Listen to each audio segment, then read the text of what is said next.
함께 만드는 언론 미디어 협동조합. 여기는 국민 TV. 함께 만드는 언론 미디어 협동조합. 여기는 국민 TV.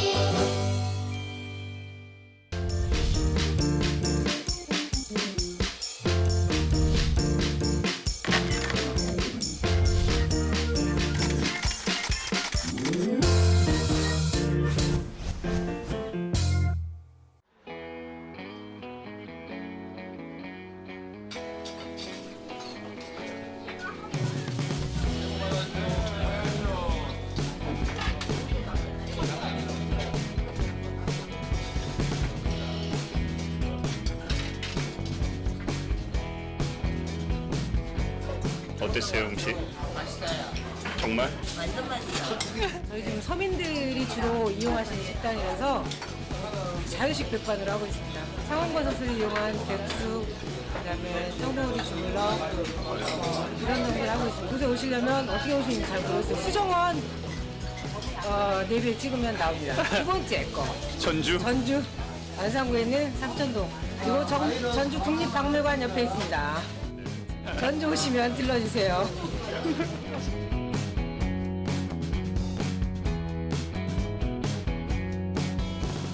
맛이 어땠어요?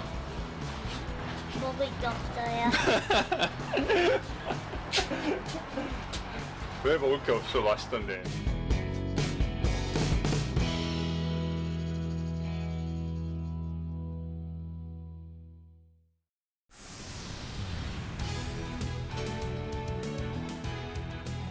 시사를 맛있게 요리해 드립니다.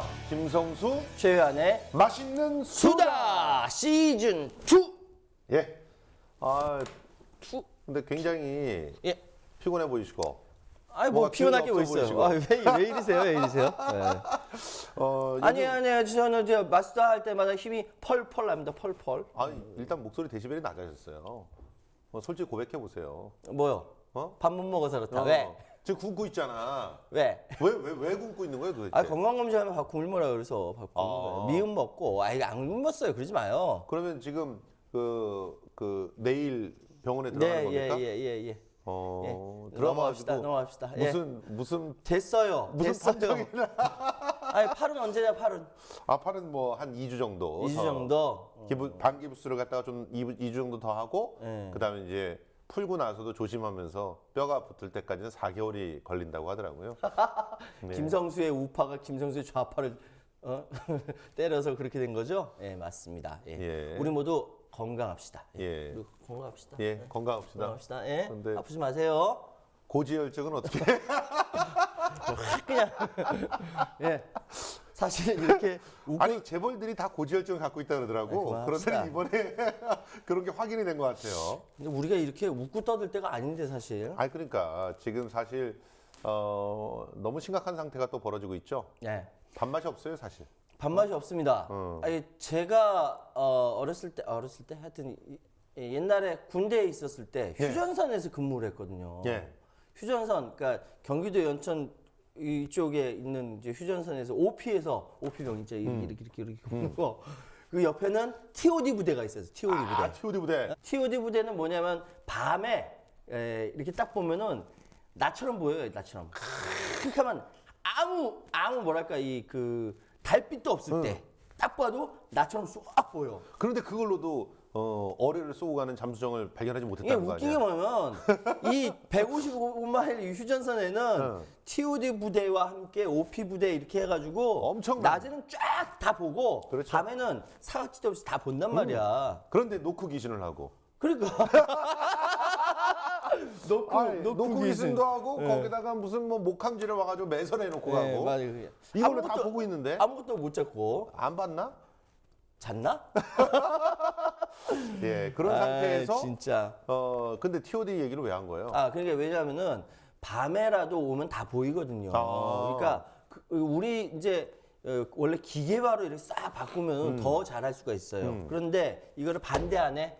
육군에서. 왜? 인원이 줄어들잖아요. 예. 인원이 줄어들면은 자기들 짬밥이 줄어든다라고 생각하는 거예요. 정확하게 말하면 자기 영향력이 영향력이 없어진다. 없어진다는 자기 밑에 거죠. 사병들이 많아야 그럼. 뭐 개처럼 굴릴 텐데. 그럼. 그렇죠? 그렇죠. 에이구. 사실은 근데 이 얘기를 꺼낸 이유가 있잖아요. 아니, 지금 이렇게 북핵 위기가 되고 대북 그 방송 새로 재개했죠? 그리고 재개를 하게 되면 예. 그러면 이제 무슨 일이 벌어지는 겁니까? 이제 북한에서 어떻게 반응하느냐에 따라서 휴전선에 있는 우리 장병들은 불안한 밤을 갖다가 보낼 수밖에 없는 것이죠. 그 스피커 있잖아요, 스피커. 예. 그 사실 어마어마하게 크거든. 그렇죠. 그 앞에 못 써 있어요. 예. 구멍 터져요. 그렇죠. 어마어마하게 큰데 여기서 빵빵하게 나가요. 소녀시대. 아이유. 아이유가 예. 여기에서 악용되는 거야. 아이유가 어떻게 북한은 수소탄을 너의 그 한마디 말도 됐고요. 네, 네. 북한에서는 이제 수소탄을 터뜨리려고 한다 그러는데 우리는 아이유 노래로 맞서고 있는 거죠. 예. 대단합니다. 대단해. 뭐 그에 우리가 한번 좀 정리를 해줄 필요가 있어요. 예. 북한에서 예. 지난 6일이었죠. 예, 6일 날 터뜨렸죠. 그 수소탄을. 실험을 했죠. 그러니까 갑자기 우리나라는 10시 반경에 지진파가 잡히는 지진파가 거야. 잡히고, 예. 뭐 진도 4.8에서 5.1 사이에 지진파가 잡혔다는 맞아요, 거죠. 맞아요. 예. 지진파가 딱 잡혔을 때도 국정원은 몰랐대요. 뭐였대? 댓글 달고 있었대? 댓글? 그럼요. 댓글 달고 있었대? 걔네들이 열심히 지금 댓글 달고 심지어는 이 북한 그 핵실험의 기사 밑에 열심히 정원으로 추정되는 물론 확증은 없어요. 그렇지만 추정이 되는 그런 글들이 막 달리고 있어요. PC방 돌아다니면서 댓글 달고 있어. 열심히 지금 전쟁을 불사하고서라도 뭐 그 어떻게 북한을 된다. 응징해야 된다 이러면 타격들을 갖다 해야 된다 뭐 이러면서 댓글들은 열심히 달고 있지만 북에서 수소탄 실험을 하는지는 전혀 몰랐어요. 전혀 몰랐다. 예. 심지어 이병호 지금 국정원장도 국정원장도. 우리 졌다. 정보전에서 졌다. 이렇게 해서 얘기를 했더라고요. 김강진 의원 얘기로는 국정원장이 우리 졌다. 왜냐하면 이제 국정원 안에서는 뭐 이렇게 뭐 녹취하거나 이런 게 없으니까 나와서 얘기했거든. 네. 그래서 새누리당 의원은 아 그게 아니다. 다른 얘기 하던데.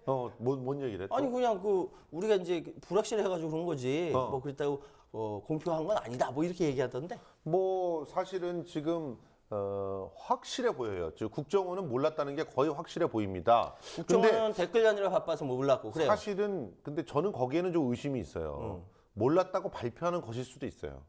그건 뭔 소리야? 그건 조금 이따가 차근차근 얘기를 하도록 하고 사건은 이제 일단 정리를 해야 사건은 되니까 얘기하고, 예. 모르는 상태에서 얘네들이 방송에서 얘기를 방송 보고 알았다. 조선중앙통신 방송에서 예? 그것도 나이 70살 먹은 그 아줌마 아나운서 있잖아요. 아나운서, 네. 뭐 새로 돌아오신 그 영유아승 수령 동지께서 뭐 이러면서 얘기하시는 분 완전히 얼굴이 얼굴이 저희 할머니 닮았어요. 근데 얼굴이 이렇게 아주 빵빵하신 그런 근데 발음 아주 또렷또렷하던데. 진짜 70살로 안 보이십니다. 예. 근데 어쨌든 그분이 나와가지고 하셨다. 수소폭탄을 뭐 성공하셨다 이러면서 나왔습니다. 그걸 보고 나서 국정원이 알았다는 거예요. 난 진짜 우리 세금은 네. 그 뭐 꼬박꼬박 다 내고 예. 소득세 다 내고 다 냈는데 그 세금을 도대체 이번에도 예산에서 국정원이 그 얼마인지 영수증 모르잖아. 없이 쓸 수 있는 돈이 5천억 가까이 된다고 들었거든요. 아니 지금 기름값이 국제유가 뚝 떨어졌어. 예. 캐나다 그것도 19달러로 나와. 예. 황당하잖아요. 그렇죠. 근데 우리나라 기름값이 안 떨어져. 왜? 세금이 60%니까. 그렇지. 그렇게 다 뜯어가면서 그래가지고 그걸 도대체 그거 어디다 쓰는 거야? 그러니까 5천억 정도는 그냥 영수증 없이 쓰라고 국정한테 막 준단 말이야. 그런데 성수야 너 써? 이렇게. 그런데 그거를 가지고 응. 댓글을 달고 있는 거야. 그 PC방이라도 부자가 돼야 될 거 아니야. 댓글을 달고 있는 거야. 그리고 이런 정말 필요한 정보는 모른다고 자기네들이 시인을 했던 건데 예. 조선중앙통신이 우리한테 정보를 알려주지 않으면 모르는 이런 상황을 맞았습니다. 근데 우리가 이제 웃고 있지만 이게 웃는 게 아니에요. 네. 그래서 일단 북핵이 땅 터지고 난 다음에 우리 정부가 대응하는 걸 봤더니 네. 일단 맨 처음에 국가안전보장회의 예. NSC 예. 이걸 딱 발동하더라고요. 예. 딱 발동하더니 거기서 강력하게 나왔던 조치가 확성기 박성. 소녀시대와 예. 아이유와 아이유는 좀 빼주지. 그 청와대에서는 또 나름대로 그 대응을 한다 그러면서 오바마 전화 통화를 성사시켰다고 뭐 사방에 또 자랑을 하셨더라고요. 저는 이제 김성수 평론가랑 통화가 안 될 때가 많아요. 안 예. 받아서. 예. 그러니까 일단 성사시키는 게 나는 급선무거든. 어. 근데 비상사태야. 그러니까 미국이랑 통화를 해야 돼. 그래서 왜? 오바마랑 통화를 해서 아니 왜 오바마랑 잠깐만, 통화를 해야 돼? 오바마랑 통화를 해서 전화 통화가 됐어. 이건 국가적인 뭐랄까 프로젝트를 성사시킨 거야. 예. 젠장. 전화 통화하는 게 그렇게 아니 국가적인 그러니까 뭔 프로젝트야? 내용을 얘기를 했을까? 저는 추정해 보건데 이랬을 것 같아요. 뭐요? 아 몰라. 몰라. 아 위안부 넘겼잖아. 뭐 어떡할 거야? 북 터뜨렸는데 이랬을 것 같아. 아우. 요- 근데 이거- 생각을 했어. 이거 대통령 모독죄인가? 내 생각을 했어 잠깐. 국가원수 모독죄 아니야?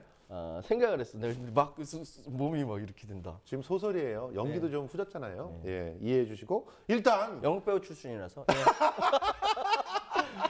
예, 영국 배우 일단 출신이라서 연기를 이렇게 잘 못합니다. 죄송합니다. 일단 그 전화를 했다는 거예요. 네. 전화를 해서 거기서 논의를 했다는 거죠. 북한을 어떻게 할 것인가에 대해서. 그러니까 근데 그 전에 그 밤에 응. 한민구 장관이 예. 그 이름이 잠깐 생각 안 나는데 미국 국방부 장관이랑 예. 통화를 했어요. 예, 먼저 통화를 예. 했고 행동 수칙에 대해서 서로 같이 하자 해가지고 아침에 아니 발표했어요. 내 말 그거 얘기하려는 거야. 네. 그러니까 전화는 애초에 국방 장관들끼리 다 했단 말이야. 그렇지.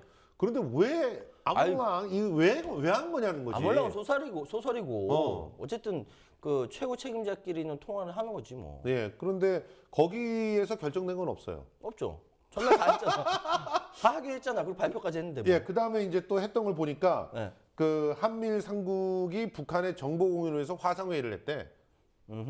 정보 공유를 이제서야 그 이전에는 안 하고. 근데 참 웃긴 거는 지금 정황상 미국은 이 정보를 알았다 그러죠? 2주 전에 알았대잖아요. 예. 드론 띄워가지고. 미국의 MBC 방송에서 네. 이거를 갖다가 알고 있었을 것이다라고 하면서 이제 방송을 다 했어요. 그러면서 어떤 정황을 얘기했냐면 2주 전에 알고 핵실험이 있을 것 같은 날 드론을 그 주변에 띄워서 거기서 공기를 채집했다. 알았다는 거잖아. 완벽히 그 날짜뿐만 아니라 장소 이걸 다 알았다는 거고 솔직히 말해서 우리 다 알잖아. 미국의 레이더로 한번 그럼. 이렇게 탁 띄우면 어떻게 되는지 다 알잖아. 다 알죠. 아니 지금 그 미국에 있는 초계기뿐만 아니라 인공위성에서 이렇게 쫙 쏘면요 어떻게 되냐면 평양 시내 이렇게 사람이 이렇게 시내 한가운데서 이렇게 뭐랄까 이렇게 신문 읽고 있잖아요. 그 신문 내용까지 다 이렇게 맞아. 보여요. 실제로 실제로 그렇거든요. 근데 만약에 그래 위에서 찍으니까 안 보여. 왜? 땅 밑에 가서 이 짓을 하니까. 근데 그 주변 땅이 뭐 다 이렇게 아니 보면 정원이들이 뭐야? 얘기했었잖아요 옛날에 땅이 뭐 이렇게 밑에 뭘 뭐 파거나 어쩌고 뭐 뭐 이렇게 이렇게 되면 하면- 뭐 일단 트럭들이 많이 가게 돼 있고 한 달 전에 안 나왔어. 한 달 전에. 그래 그런데 왜 몰랐다는 뭐야? 거지? 뭐야? 왜 몰랐다는 우리 거지? 세금 어디 갔어? 제가 보기에는 백악관도 알았어요. 백악관에 아니 미국이 알았는 게 백악관이 안 거야. 그러니까 조시 어니스트 대변인이 나와가지고 기자회견을 갖다 하는데 not surprised. 놀랍지 않다. 그게 그냥 우리는 난 근데 우리나라 언론이 진짜 기분 엿 같은 게 정말 아니 번역을 해가지고 할 때 어떤 뉘앙스로 했냐면 북한은 늘 그런 놈들이기 때문에 별로 놀랍지 않다라는 식으로 해석을 했는데 그게 아니라 MBC에서 얘기하는 것은 not surprised라고 한 내용은 뭐냐면 이미 우리가 알고 충분히 있었다? 대비를 했기 때문에 not surprised라고 얘기를 했다고.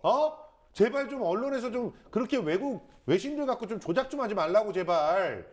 어쨌든 북한은 완전 북한은 미국한테 완전히 들킨 거야 이거는. 근데 들켰다고 볼 수 있나? 나는 이게 미국한테 알려졌다고 김정은이 생각할 수도 있다고 보거든. 그러면은 소설을 하나 더 써볼까요?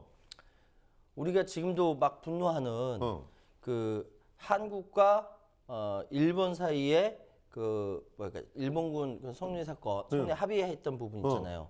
이거를 누가 이렇게 뒤에서 짰냐? 미국이 짰거든. 그렇지. 미국이 왜 짜? 그 중국을 중심으로 해서 동북아시아의 안보 라인을 한미일 안보 동맹을 좀 더 확고히 하기 위해서 바로 그거야. 쫀 거 아닙니까? 그렇지. 야, 니네 둘 싸우지 말고 좀 잘 좀 아니야. 해봐 이렇게. 지금 이 북핵 사건이 터지면서 내가 쓴 소설은 그거보다 조금 더 나가서 쪼으면서 데드라인을 정해줬던 것 같아. 언제까지 해라? 왜냐면 그 다음 날 이거 터질 줄 터질 줄 알았으니까. 소름 돋지 않아요? 진짜 그랬을 가능성이 있는 거야. 그래서 우리 앉았어요. 방송하다가 진짜 소름 뭐 돋는 거야. 이게 뭐 그 MBC에서는 2주 전이라고 하지만 사실은 그 이전서부터 알았을 가능성이 이제 높고 북한의 수소탄 그 실험이 임박했다라고 하는 징후들을 모란봉 앞단 등등에서 중국도 눈치채고 미국도 눈치 까고 준비 들어가고 그런 상태에서 미국은 가이드라인 딱 정해주고 데드라인 정해주고 이때까지 합의하지 않으면 죽을 줄 알아? 응. 이래서 그냥 항복하고 이랬던 거 아닐까? 그래서 결국 그때 무리하게 우리가 생각해도 상식적으로 이틀 만에. 이게 무리하잖아요. 상식적으로. 아니 그 분명히 주고받고 땡기고 밀고 이걸 오랫동안 해왔는데 아무것도 남기지 않고 갑자기 전격적으로 이게 합의를 했단 말이죠. 이거 뭐지? 했는데 이틀 후에 뻥 하고 터져.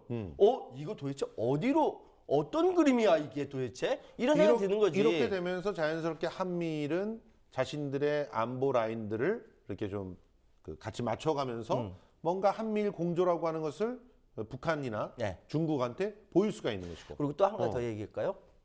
이건 속내가 탁 튀어나오는 건데 TV조선에서요. 그 패널들 딱 저 절대 TV조선 못 나간다고 이렇게 얘기하는 거 아니에요. TV조선 패널 딱 하고 앵커가 이러다가 너 TV조선에서 안 나가 진짜 안 나갈 거야? 안 나가. 진짜지? 여기서 선언해. TV조선 안 나간다고. 가만 있어.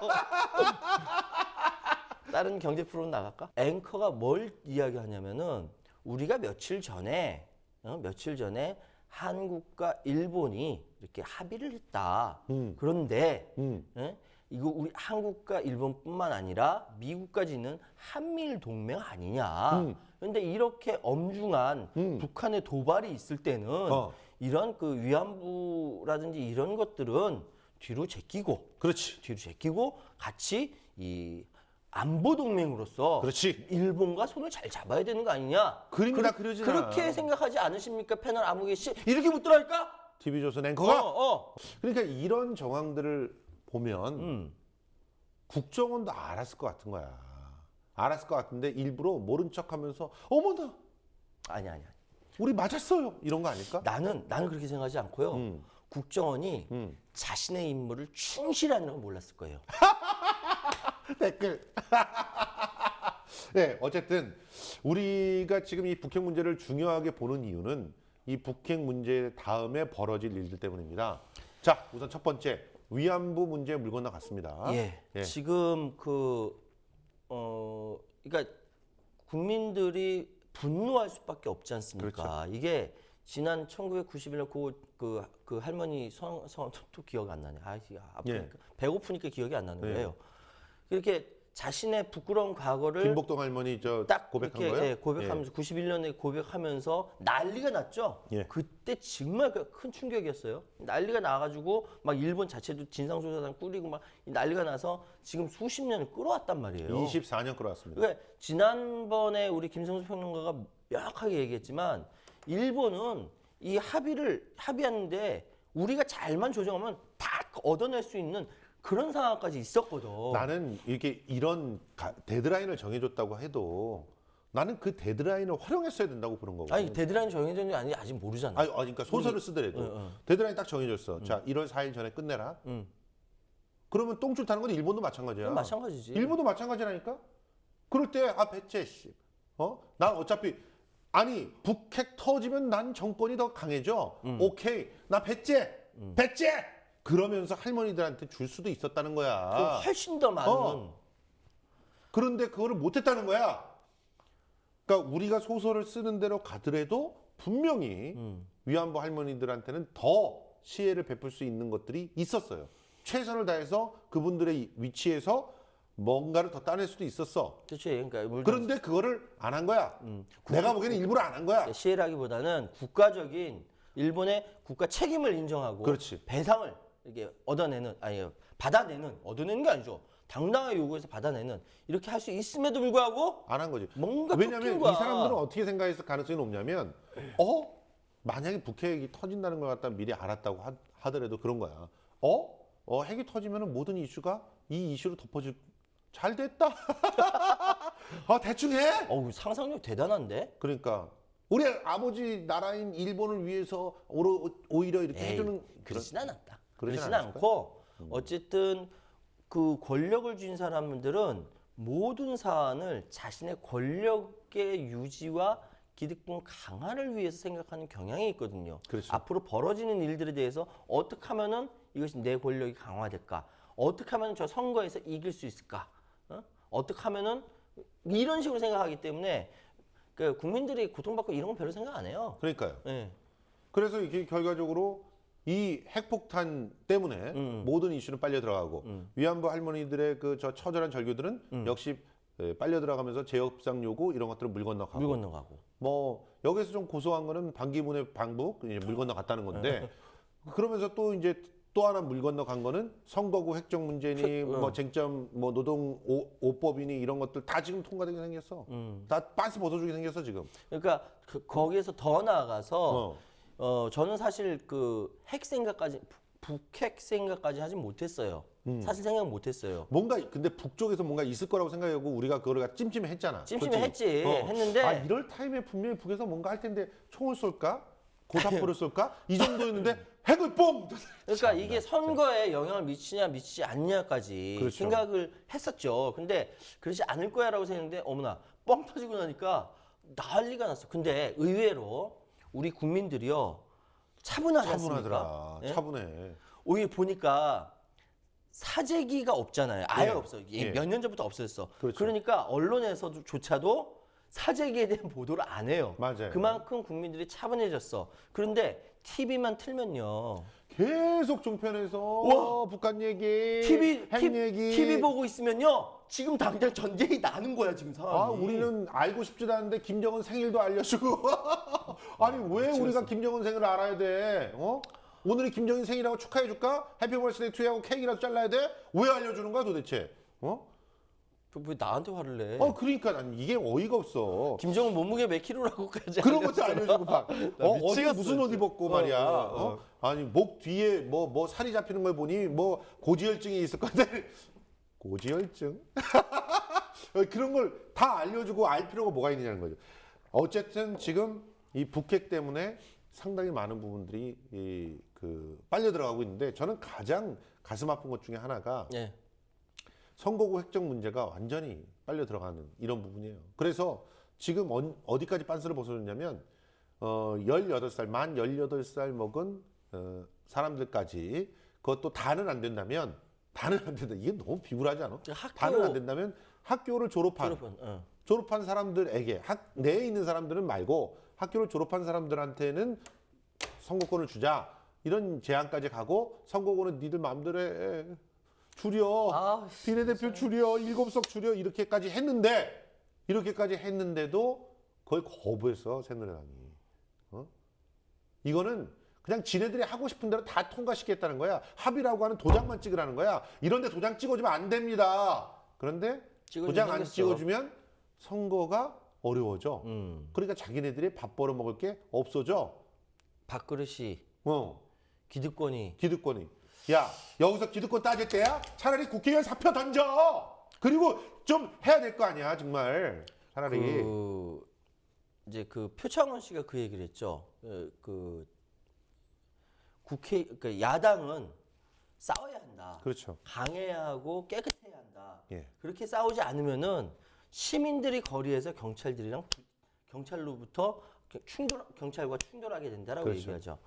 그 국회의원은 그리고 그 국민의 대표자라고 나가서 이렇게 정치 행위를 하는 사람들은 자신의 자기가 잘나서 한 게 아니라 네가 나가서 한번 우리 대표로 일을 해봐라라고 이렇게 밀어준 거잖아요. 그러면 그거를 이렇게 선거 때만 고개 끄덕 숙여가지고 한 게 아니라 자기 임기 내에 그렇죠. 국민들을 위해서 목숨 내걸고 싸우든지 아니면 나 협상하자 죽으라고 협상하든지 하여튼 뭐든 해야 될 거 아니야. 아니 이거 보면은 국회의원이 직업인 사람들 있잖아요. 그러니까요. 지금 결과적으로 이렇게 비례대표가 줄어들게 되면 정의당이라든가 진보 세력들은 더더욱 입지가 어려워질 수밖에 없습니다. 그러니까 사실 야권의 맏형으로서 일을 아무것도 안 하는 거예요. 결과적으로는 자기 주변의 국회의원인 사람들의 국회의원 자리를 지켜주기 위해서 거기서 야당 대표하고 계십니까? 그러면 안 되잖아요. 또 이렇게 얘기하면 또 안빠라고 얘기한다? 아, 답답해요 진짜. 저도 이게 뭐 얘기하다 보면 균형감을 맞추죠. 그리고 잘못된 건 잘못된 거라고 얘기하고 이렇게 하는데 이거에 대해서 너 안 빠지? 뭐 이렇게 얘기해요. 아 진짜 내가 어떻게 성장했는지 아유 이거 간둡시다. 아유, 예. 진짜. 일단 그 빨려 들어간 거 하나, 이 선거구 획정 문제와 노동 그 악법, 5법 이게 그냥 통과될 것 같은 이런 상황이라서 어떻게 차라리 저는 그 선거구 획정을 그러면 통과시키고 5법은 그냥 방기하세요 차라리. 그래서 다음번 국회로 넘겨주는 것이 그나마 선이야. 아 비정규직 그 지금 뭐야 2년 4년으로 늘어나게 생긴 거야 그러면? 그러니까요.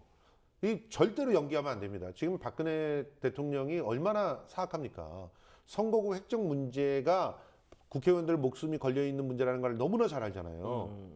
그러니까 그냥 무조건 푸시하는 거야. 글자 한자도 양보해 줄 생각이 없는 거야. 원래 새누리당이 타협하려고 하려고 했었어요. 그랬어. 근데 그래서 이병석 안까지 나온 거 아니에요? 그러니까 나왔는데 갑자기 뒤집어진 거예요. 청와대에서 또 갑자기 뒤집어진 거예요. 그래서 지금까지 이게 한치도 양보 없이 이렇게 온 거예요. 도대체 말이야 지금 모든 아니 대화 타협하라며 대화 타협.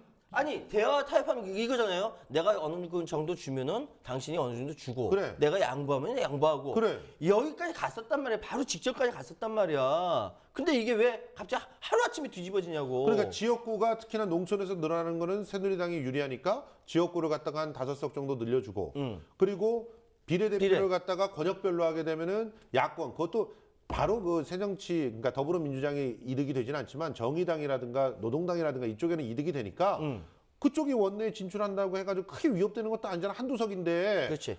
그러니까 이병석이라고 하는 사람은 거기서 그러면 그거를 권역별로 좀 이렇게 열자.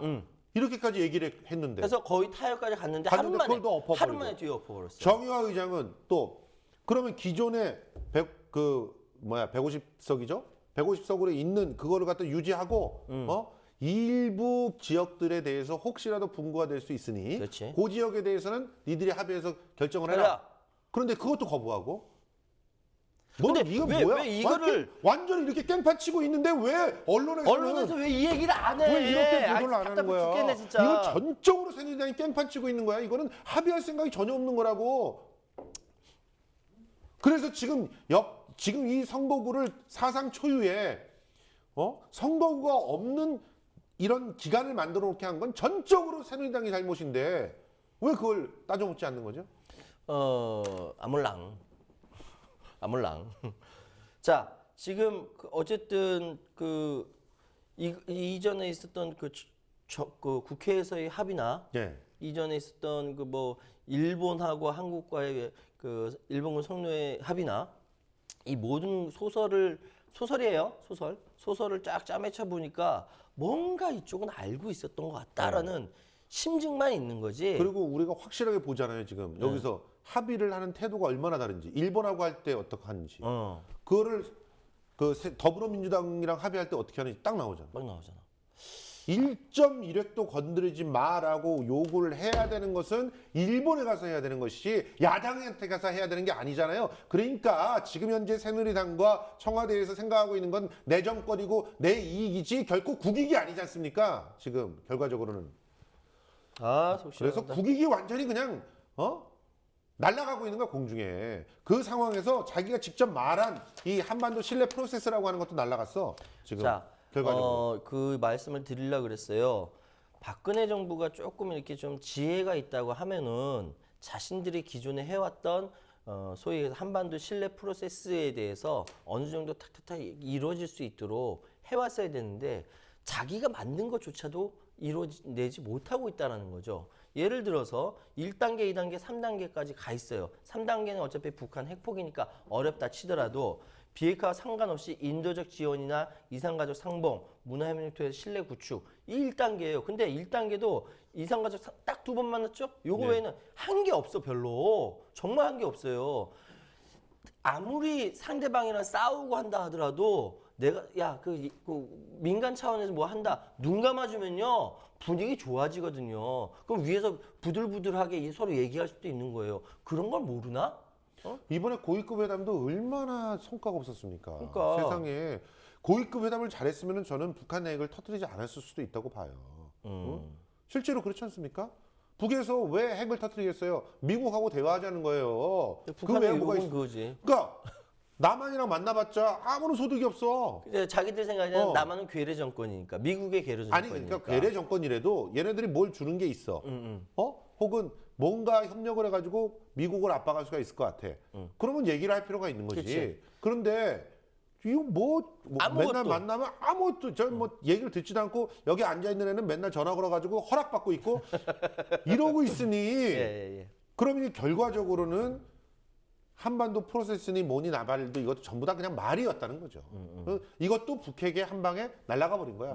그럼 결과적으로 이유는 어떻게 될 것인가? 그냥 대북확성기 틀고 긴장감 유지하고 그걸로 대통령 선거까지 쭉, 쭉. 그래서 어떻게 우리 편이 이기게 할까? 이상하게 또 선거 개입을 하죠. 물론 우리가 또 눈여겨 지켜봐야 될 것 중에 하나가 어떻게 그 선거 그 자체를 또 댓글과 더불어서 부정하게 할까? 이것도 지켜봐야 되겠지만 이런 식으로 큼직하게 바깥에서 때려주는 거 이것도 엄청난 거고. 엄청난 거. 엄청난 거예요. 그래서 내가 지금 생각을 해봤어요. 뭘 생각했냐면 분명히 지지율 올라가 지금 또. 지금 그 휴전선을 지키고 있는 우리 아들 딸들 예. 얼마나 불안할까. 그리고 또 휴전선에 자식을 보낸 우리 부모님들 또 얼마나 불안할까. 진짜 피눈물 나는 거예요, 피눈물. 근데 있잖아요. 저 휴전선에서 근무했거든요. 예. 근데 아까도 얘기했잖아요. 예. 근데 사실 휴전선에서는 뭔 일이 벌어지기 전에 되게 편해. 되게 조용해요. 사실은 굉장히 평안하고 이렇게 굉장히 이렇게 조용하거든요. 근데 여기서 또 시끄럽게 아니 이게 소녀시대 노래 나오고 다른 노래 나오면은 아이유 노래는 좀 괜찮아. 나오면은 그럼 뭐 이렇게 뭐 시끄러지는 거지. 근데 저는 그 휴전선에 근무해 보니까 아는데 그 북한은요 휴전선 근무를 잘 안 써요. 우리는 좌경계 총하고 이렇게 쓰잖아요. 이렇게 쓰고 이렇게 쓰잖아요. 네. 북한은 군인들이 먹을 게 없어서요 농사져요. 알아요. 그 앞에서 농사짓고 낚시질하고 맞아요. 되게 평화로워요. 더군다나 또 이거 그 북한 찬양 방송 될 수 있어. 조심하세요. 국가보안법 위반이야. 야, 이거 가지고 북한이 평화롭다 그러면 안 돼. 아니 그 북한은 불안해. 항상 망하기 직전이야. 이렇게 얘기해야 돼. 휴전선 일대가 평화롭다고. 노루가 뛰놀고 아니 토끼들이 오가다가 지뢰를 밟고. 근데 토끼는 목함지를 밟아도 그냥, 안 터지더라. 안 터지지. 그 멧돼지를 만났어요. 멧돼지를 그 꼭대기는 물이 안 나서 그 세수 목욕하러 내려가다가 멧돼지 말고 막 도망왔거든요. 네. 그 정도로 이 DMZ는 정말 뭐랄까 그 천연기념물 떼거리로 몰려 있어요. 떼거리로.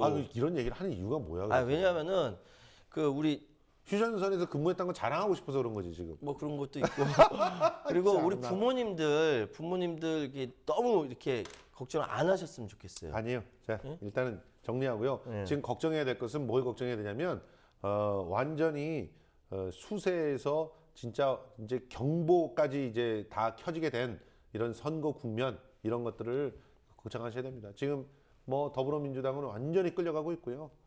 그리고 안철수 신당은 뭐예요? 잠깐. 근데 안철수 신당이 요즘 굉장히 속도를 내고 있던데 그 부분에 대해서 좀 어떻게 생각하세요? 뭐 어떻게 합니까? 이제 뭔가 맞짱을 뜨려면은 세 분리기를 해야 되고 세 분리기를 하려고 했는데 호남에서 그 쉽게 얘기해서 더불어신당의 지지율이라든지 이런 것들이 많이 떨어지니까 네. 그 의원들이 불안하니까 막 튀어나오고 있는 거죠. 그것이 점점 올라와서 수도권에 있는 의원들도 튀어나오고 있는 것이고. 지금 현재 녹화하는 시점에 그 탈당한 현역 의원이 11명이죠? 네, 그럴 거예요. 11명 그 탈당을 했고 안산의 김영환 의원까지 튀어나왔으니까. 그럼 12명이네. 네, 12명이고 거기다가 박지원 의원이 곧 탈당한다니까 13명이 되고 박지원 의원 나오면 호남 뭐 어마어마하게 튀어나오겠지 뭐. 뭐 정대철 아니 그 정대철 의원 아니고. 그러니까 권노갑 이런 사람들도 지금 탈당을 그 동교동계가 이제 대거 탈당한다는 거는 뭐냐면 그 더불어민주당의 뿌리 조직 있지 않습니까? 호남향을 비롯한 뿌리 조직이 이탈한다는 것이고. 여기서 좀 하나 물어봅시다. 네. 동교동계는 왜 이렇게 그 문재인 대표를 싫어하는 겁니까? 그 뿌리를 거슬러 올라가면요. 예. 노무현 대통령이 2002년도 선거를 통해서 승리를 했고, 예. 그 다음 2003년 정부가 이렇게 딱 이렇게 뭐랄까 이렇게 딱 출범을 했는데 예. 거기서 어떤 사단이 벌어졌냐면은 6.15 공동선언을 이끌어냈던 그때 대북송금 특검을 한나라당의 요구에 맞춰서 통과시켰던 거. 예. 이 부분이 가장 큰 거다. 그때부터 시작된 거다. 갈라진 것이. 근데 그 저는 부분에 그렇게 대해서 그 김대중 대통령은 용서를 하셨잖아요. 다 받아들이고. 근데 이제 그 용서를 했다라기보다는 그 상황 이렇게 돼서 그때 박정희 의원도 그래서 감옥 갔다 오고. 그렇죠. 뭐 이렇게 여러 가지 벌어졌는데 그때의 상처가 호남인들한테 아직도 그 아물지 않은 거죠. 그것이 이제 나중에 와서는 열린우리당 분당 과정에서 백바지 런닝구 논쟁으로 바뀐 거고. 실제로 그 지금 현재 더불어민주당이 이렇게 가다 보면은 도로 열린우리당이 된다. 그런 얘기가 있어요. 어떻게 보세요? 글쎄요, 어떻게 보세요? 저는 지금 현재 그 과정이 그렇게 가고 있는 과정이라고 보거든요. 그 열린우리당 창당에 결정적인 역할을 했던 사람들이 또 일부가 빠졌죠. 김한길, 천정배. 네. 그리고 유시민 뭐 이런 사람들은 빠졌지만 그래도 결과적으로 지금 남아있는 사람들은 열린우리당을 만들었던 주축들이 지금 남아있는 것이고 거기에 이제 수혈이 좀 된 것이 486 운동권들이 조금 더 수혈이 된 정도거든요. 요 정도에서 열린우리당이 나오게 된다면 20%를 차지할 수 있을까요? 20% 이상을 차지해야 총선에서 어느 정도 그 승리를 하는 그런 데들이 생길 텐데 이 전체 민심의 20%를 차지하기 어렵지 않을까 이런 생각이 듭니다. 실제로 이번 선거를 갖다가 그 썰전을 어제 봤더니 네. 그 이준석이 아주 재미난 말을 했어요. 뭐라고요? 지금 현재는 정치 세력이 4개다. 4개다. 친박, 비박, 친노, 비노. 이 4개 중에 2개를 가져가면 이긴다.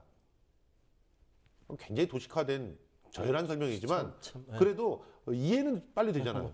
그러니까 그 여당 측에서 친박과 비박을 묶으면 여당이 승리하는 거고 그리고 더불어민주당에서 친노와 비노를 묶으면 그 더불어민주당이 승리하는 거고 안철수 쪽에서 비박과 그 비노를 묶으면 그러면 승리한다. 이 싸움이다. 이런 얘기를 하는데 지금 현재 보면 안철수 쪽으로는 그 비박과 비노가 지금 집결하고 있는 모습들이 계속 집결하고 보이죠? 있죠.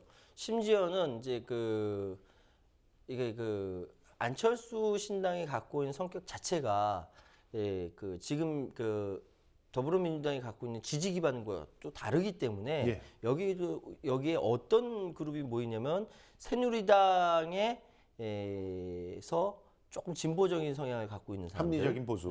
뭐 합리적인 보수인지 모르겠는데 그리고 심지어는 MB에 연설 그 비서관까지 연설 비서관. 여기까지 다 들어오는 연설 비서관 3명 중에 2명이 들어왔어요. 2명이 들어왔어요. 예.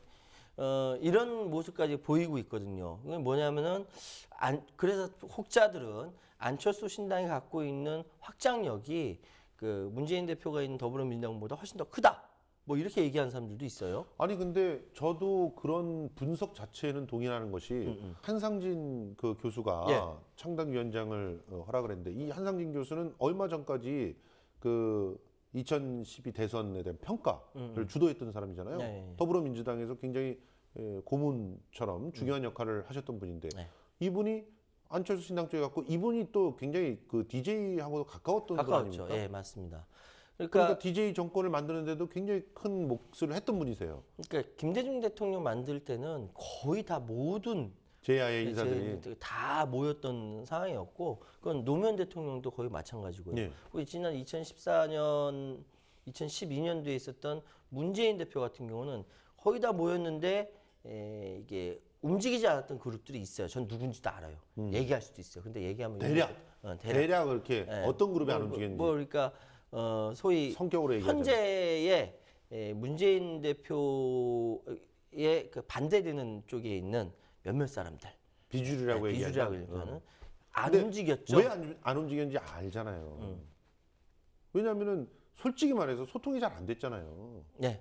어쨌든 이제 그쪽하고. 지금 2012년 얘기하는 예. 건 아니고 지금 근데 이 상태에서 선거 국면에 들어간다는 거죠. 그렇죠. 그리고 더군다나 북에서 핵실험을 해가지고 뭐 아수라장된 판에서 그렇죠. 이게 전체적인 바람 구도 텃밭, 바람 구도 텃밭이라는 3대 요소 중에 바람이라는 것이 북의 바람이 불어오고 있는 북풍 바람이 거기다가 불어오고 있는 이 상황에서 거기다가 지금 안철수 바람은 확실히 불고 있습니다. 예. 그러니까 바람이 지금 아주 강력한 바람이 태풍 같은 북핵이 지금 불고 있는 것이고 그렇죠. 훈풍처럼 이렇게 살랑살랑 불었던 게 안철수 바람인데 예. 그 안철수 바람을 키워주려고 지금 그 사람들을 막 모으고 있잖아요. 그래서 윤여준이 들어갔고 그러니까. 한상진이 들어간 거죠. 그래서 전 그래서 근데 그 더불어민주당 입장에서는 안철수 신당의 바람이 부는 건 별로 안 좋아하는 상황이지 않습니까? 근데 더불어민주당은 왜 바람을 못 타죠? 아 그래도 인재 영입 바람이 있잖아요, 거긴 또 나름대로. 그러니까 표창원 교수 갖고는 확 이렇게 좀 뭔가 하는가 싶더니 그 다음은 뭐 이렇게 2호, 그 3호 웹젠서부터 조금 삐그러지고 시작해서 네. 지금 3호, 4호서부터는 좀 그 눈에 잘 안 들어와요. 또 뭐 심지어는 모르죠. 김무성 대표 같은 경우는 그 정도는 우리 예비 후보 중에 널렸다 이렇게 얘기를 하고 있는 상황이라서 이제 앞으로 더 전개된 상황을 봐야 되는 건데 어쨌든 지금 상황은 바람구도 텃밭에서 바람은 몇 가지 바람이 불고 있고 예.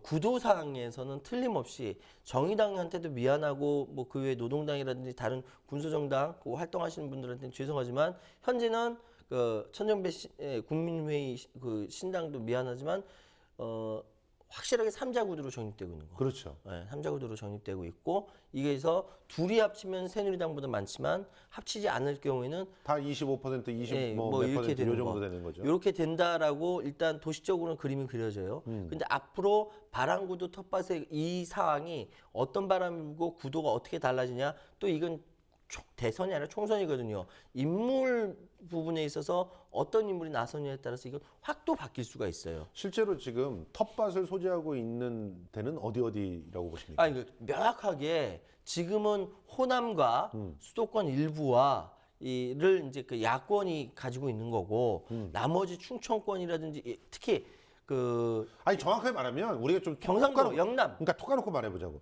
대구하고 경북은 친박이 갖고 있는 거 아니야? 그렇죠. 이거 아주 강력한 거죠. 강력한 친박. 무슨 일이 벌어져도 그런데 무슨 일이 벌어져도 아니 근데 여기 여기서 또 다시 더 생각을 해야 돼. 바람이 지금 불고 있다. 원래 프레임은 진실한 사람 대 배신자 그 그림을 청와대에서 그려줬거든. 그려줬지. 근데 이 그림이 안 먹히는 거야. 안 먹혀. 그래 안 먹혀. 그래서 지금 친박 쪽에서 슬슬 분당론 이렇게 뭐, 뿌리고 있는 거 아시죠? 뭐 얘기는 있는데 어. 그럼 그렇게 될까? 난 그렇게 생각이 잘 안 그렇게 돼. 안 하려고 지금 그걸 뿌리고 어. 있지. 그걸 하려면 지금 뿌리냐? 그러니까 지금 원래 청와대에서 그림 그려주는 거는 항상 안 먹혀. 안 되는 거야. 될 수가 없지. 심지어는 김문수가 수성갑에 갔는데 김부겸한테 참 판판하게 깨지고 있는 한 상황이거든. 20% 차이가 그러니까 나요 지금. 깜짝 놀란 게 이 영향인지 몰라도 그 대구 사람들이 자존심 상했나 봐 지금. 많이. 깜냥이 되는 인간이 와가지고 그 기존에 있었던 사람 밀어낸다면 어떻게 좀 하겠지만 이거 깜냥도 안 되는 청와대 참모가 와가지고 하겠대? 이거 말도 안 돼. 이렇게 돼야 되는 거야. 그렇지. 아무리 진실한 사람 진박해도 질려버리는 거지 그런 거에. 무슨 대변을 했던 놈은 남의 거 베끼기나 하고 앉았고 아 이러니 뭘 믿을 만한 놈도 없는데 무슨 진박이라고 얘기하느냐 그치, 이런 얘기 이렇게 얘기한 거지. 그런 얘기인데 그러니까 그쪽도 바람이 안 불지만 일단 텃밭은 소유하고 있고 친박이 이 비박 쪽은 텃밭이 사실 마땅치 않잖아요. 마땅치 않죠. 왜냐하면은 부산하고 수도권인데 비박의 중심 인자가 이명박이었거든요. 그렇죠. 이명박은 먹고 떨어졌잖아. 그렇지 나약 빠졌어. 야 진짜. 자기는 편하게 진짜- 돌아다니면서 머리 진짜 좋은 골프 치고 와, 진짜 4대강 열받아. 돌아다니면서 자화자찬하고 이러고 있어. 어우 씨. 야, 참. 하여튼 중심 인물이 빠져버리니까 비박으로서는 뭐 자기들끼리 뭐 어쩌자 하지만 결국은 수도권 일부하고 부산. 이 정도밖에 없는 거예요. 그러니까 무주공산을 뜬 건 충청도하고 그 충청도 누가 먹으려고 했었어? 이왕구가 먹으려고 그랬었잖아. 근데 이왕구가 국무총리 거기서 낙마하면서 완전히 대선까지 물 먹고 더 이상 뜨지 못한 상황이거든. 반기문이 먹는 데잖아. 아유, 안 되죠. 그래서 반기문을 총선 전에 그렇게 영입하려고 연하려고 난리잖아. 했는데 그게 안 되는 거지. 어쨌든 12월 31일에 임기가 끝나잖아요. 그래도 올해. 그 지금 상황은요. 그래서 충청권과 강원권 네. 일부 여기는 공제 붕 뜬 상태예요. 그리고 제주도는요. 지금 그 더불어민주당이든 안신당이든 가게 돼 있습니다. 왜냐하면은 지금 제주도에서 벌어지고 있는 중국인들의 제주도 점령부터 시작해가지고 활주로, 그러니까 비행장 만드는 거 하고 그 비행기 때문에 아주 큰일 났어요. 원희룡이 제대로 도정을 못 하고 있거든. 난리가 났어 제주도가. 이거 그냥 야권으로 해야 되고요. 그러면 지금 뭐냐면 쪽수로 해가지고 대구 경북 이쪽이 되게 많거든. 수도권 일부하고. 그런데 근데 텃밭 설명을 하는 거 보면은 야권이 나쁜 게 아니었네. 나쁜 건 아니에요. 제주가 넘어왔고 예. 그리고 충청도와 강원이 무주공산이고 네. 그런 상태에서 수도권은 확실하게 그 한 40% 정도는 그 야권이 네. 갖고 있었고 그리고 호남이 있었고 그렇고 여기다 거기 바람만 부산도 있었고 바람만 제대로 확 불면은 부산 이거는 쪽이 싹 넘어오고 대구도 넘어올 수 있는 정권 심판 바람까지 갈 수 있는 거거든. 그런데 왜 그걸 못 하는 거야? 저는 여기 가장 근본적으로 제가 이제 그 얘기를 했습니다. 86 그룹들이라고 하죠. 옛날엔 386, 486, 586까지 가는 예. 86 그룹의 무능력 때문이다. 아주 징그럽게 무능력 때문이다라고 저는 생각을 하거든요. 그렇게 얘기하면 안 빠되는 거야.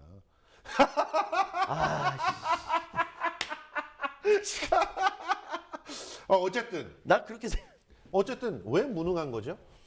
그러니까 제가 대학원 가서 그런 공부를 했어요. 정치 공부를 막 이렇게 정치 전공하면서 막 공부하면서 이제 그 주변에서 얘기 들으니까 입각했던 경험을 갖고 있는 어른들 얘기 들어보니까 딱 들어가는 순간 장관이고 뭐고 3개월 동안 뺑뺑뺑뺑 관료 집단 돌린다는 거죠. 공무원들이 어. 그치. 왜냐면 관료 집단 돌리는 거야. 그럼 거기에 끌려가는 거예요. 그렇지.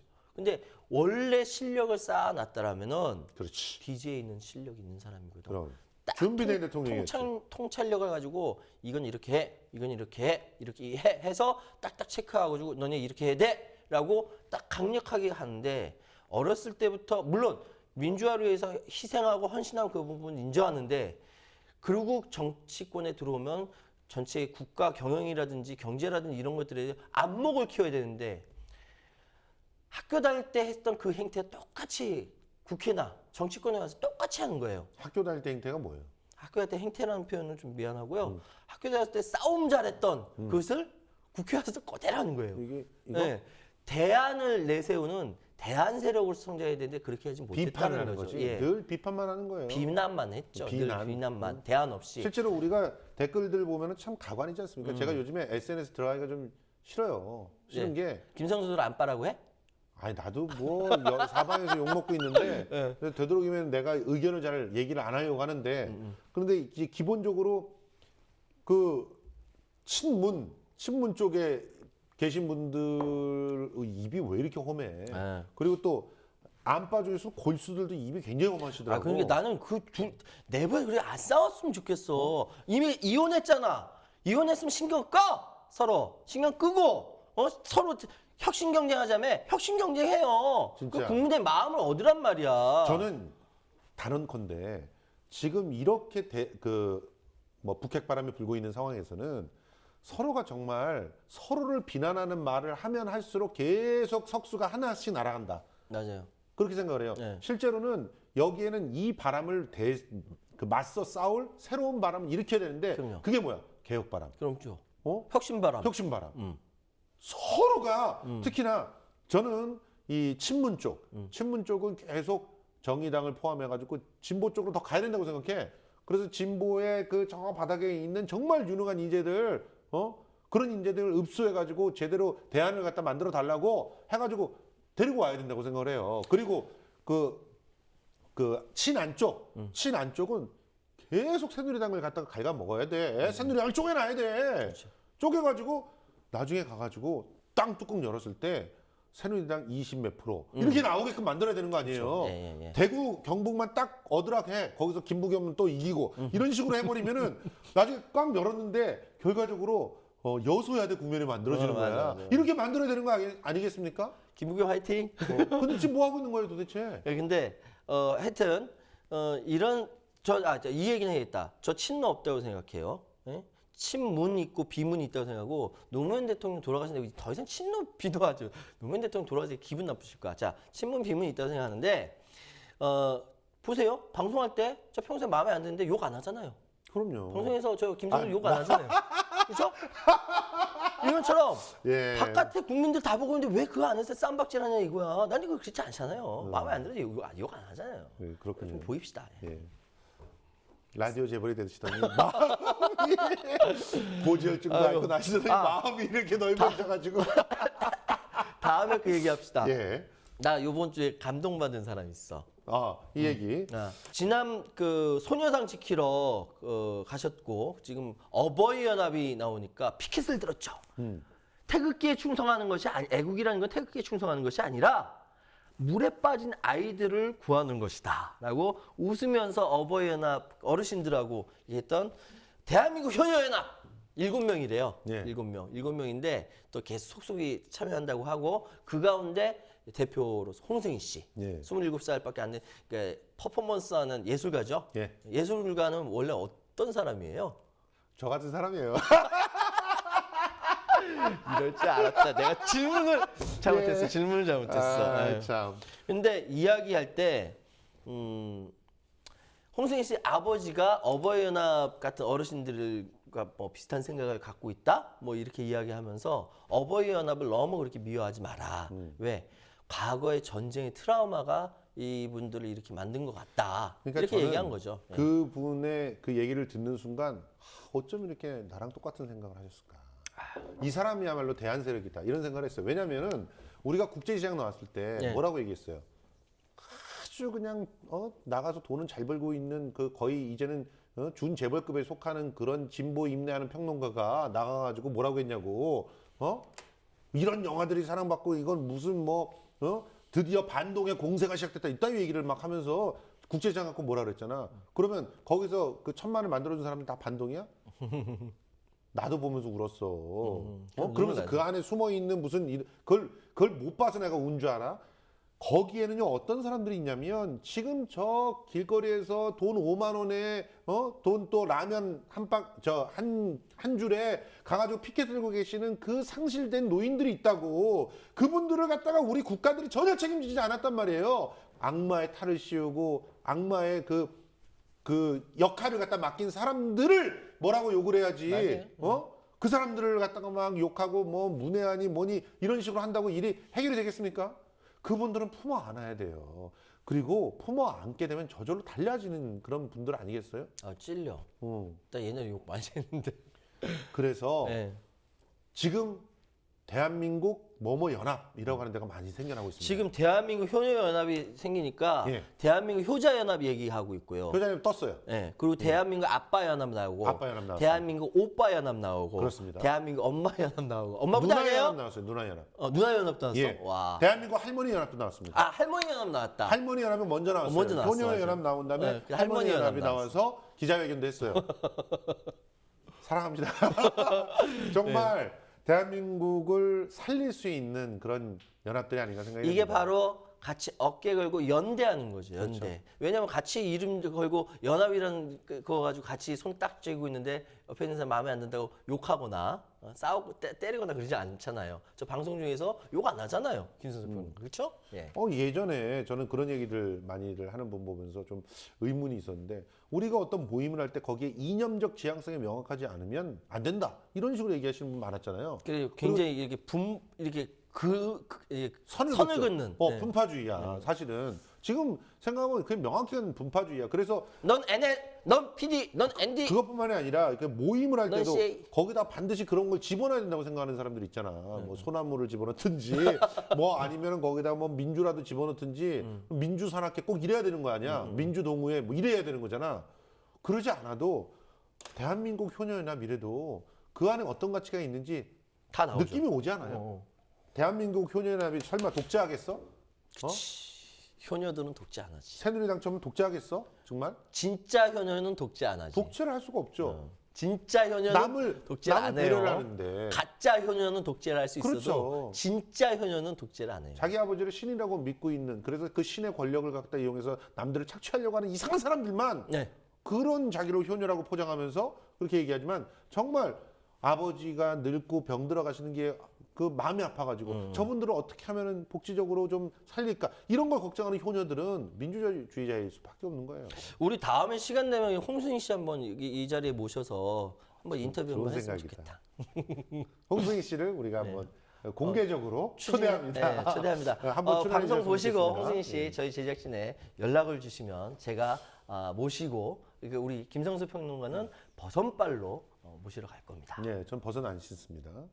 아이, 자, 예술 일단 이 연합들이 이렇게 만들어지는 거 있잖아요. 예. 이건 저는 문화적으로 굉장히 긍정적인 일이라고 어떻게, 생각이 돼요. 어떻게 해요? 아니, 기본적으로 여기에는 이념이라고 하는 게 들어가 있지 않지만 정치적인 발언들을 해요. 정치적인 입장들도 표현을 해요. 이게 건강하다고 생각해요. 그리고 나는 할머니다라고 하는 정체성, 나는 아빠다라는 정체성, 이런 정체성도 우리의 공동체 의식을 살리는데 굉장히 도움이 돼요. 맞아요. 응답하라 1988. 네. 그리고 또 지금 히말라야가 엄청난 인기를 그러네. 끌잖아요. 나 못 봤는데 우리 가족 애기들 데리고 다 보러 갔어요. 보세요. 이 히말라야라고 하는 영화가 내용이 뭐냐면 내가 산으로 데려갔던 애가 뭐 이제 스포일러 조금만. 의젓한 그 등산가가 됐지만 산에서 죽은 거야. 그렇지. 얘 데리고 와야 된다 네, 이거야. 그렇지. 난 여기서 세월호를 봅니다. 난 많은 분들이 그걸 본다고 생각해요. 시체를 데리고 와야 되지 않겠습니까? 맞아요. 꺼내와야 되지 않겠습니까? 아직 9명이 남아있어요. 꺼내와야 되지 않겠습니까? 이게 울리는 거예요. 이게 공동체 의식이에요. 맞아요. 그러니까 신자유주의가 제일 나쁜 게 뭐냐면은 이렇게 서로 간에 산에 놔두고 오는 거야. 마음을 나누고 같이 이렇게 연대하고 어깨 걸고 가는 거를 방해하는 거를 그거를 효율성, 예. 경쟁 이런 걸로 방해하기 때문에 신자유주의는 나빠요. 아주 나빠요. 그래 이런 연대하는 모습, 대한민국 효녀연합도 있고 할머니 연합, 오빠 연합, 아빠 연합, 누나 연합 모든 연합들이 이렇게 생기는 현상 이 자체가 신자유주의에 반대해서 우리 그렇습니다. 민중들이 같이 어깨를 걸고 나가는 것이다라고 이 연사 강력하게 외칩니다. 그런 측면에서 저는 히말라야라고 하는 데서 이제 꼽히고 있는 우리의 본연의 가치. 당연히 객사를 한 사람은 데리고 와서 집에서 따뜻한 묘지, 뭐 묘지가 아니더라도 그런 것들을 만들어주고 해야 된다라고 하는 그런 인식, 이런 우리가 굉장히 보수적인 그런 가치라고 생각될 수도 있지만 네. 그 안에서 실제로 우리 사회를 치유할 수 있는 힘이 있는 것들, 이런 것들을 되살리고 하나씩 우리의 무기로 삼아야 된다고 생각합니다. 맞습니다. 그런 측면에서 지금 이 효녀연합이라든가 누나연합이라든가 아빠연합들이 그런 가치들을 되살려주는데 좀 앞장섰으면 좋겠고요. 이런 것들이 지역마다 지역 커뮤니티로 살아나고 또 뭐 연령대는 연령대로 또 이런 커뮤니티로 살아나고 이렇게 되면 결과적으로 우리가 풀뿌리 민주주의를 네. 뿌리내릴 수 있게 되는 거 아닌가 생각을 합니다. 자, 어쨌든 내후 외환을 겪고 있는 대한민국 호가 네. 잘 가기 위해서 오늘 결론 나왔네. 네. 우리가 같이 연대하자. 우리 서로 욕하지 말자.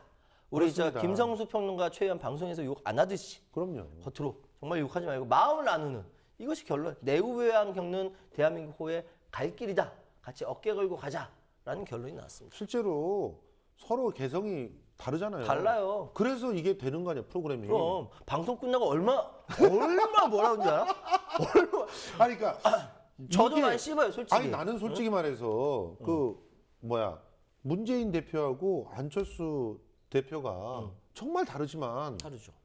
그들이 같이 있는 당이 민주주의적인 당인 거야. 그치. 민주라는 이름을 건다고 민주당이 되는 게 아니야. 그러니까 이제 그 안에서 이제 패권 싸움, 패권이라는 얘기가 나오니까 또 갈라지고 그런 그렇죠. 거예요. 아, 형님 참 가슴이 아프다. 분열을 시켜서 이득을 취하는 사람, 분열로서 이득을 보는 사람들을 따르지 말고 네. 우리가 조금 차이가 있고 내가 조금 손해 보더라도 함께 함으로써 모든 그런 사람들이 이득을 보는 그런 나라, 그런 사회를 만들어가는 우리 모두가 됐으면 좋겠습니다. 우리 둘 사이를 보세요. 막 그렇죠. 나오지 않습니까? 우리가 좀 서로가 이렇게 같이 하면서 이득이 되잖아요. 서로. 그렇죠? 그렇죠. 그쪽이 더 이득인 것 같은데? 아, 또 예. 이상하네. 아니, 실제로 라디오 재벌이 돼가고 있잖아. 아, 뭔 소리야? 라디오로 어떻게 재벌이 되니? 이 아저씨야. 자, 이번 주말에 그 추위 조심하시고요. 또 특히 우리 최유한 평론가는 병원에서 건강 검진을 받는다고 하니까 여러분들 많이 응원해 주시고 그리고 다음 주에 또 건강한 모습으로 북핵의 위기를 극복하면서 다시 만나 뵙기를 소망합니다. 그럼 다음 주에 또 뵙겠습니다. 감사합니다. 사랑해요. 사랑해요.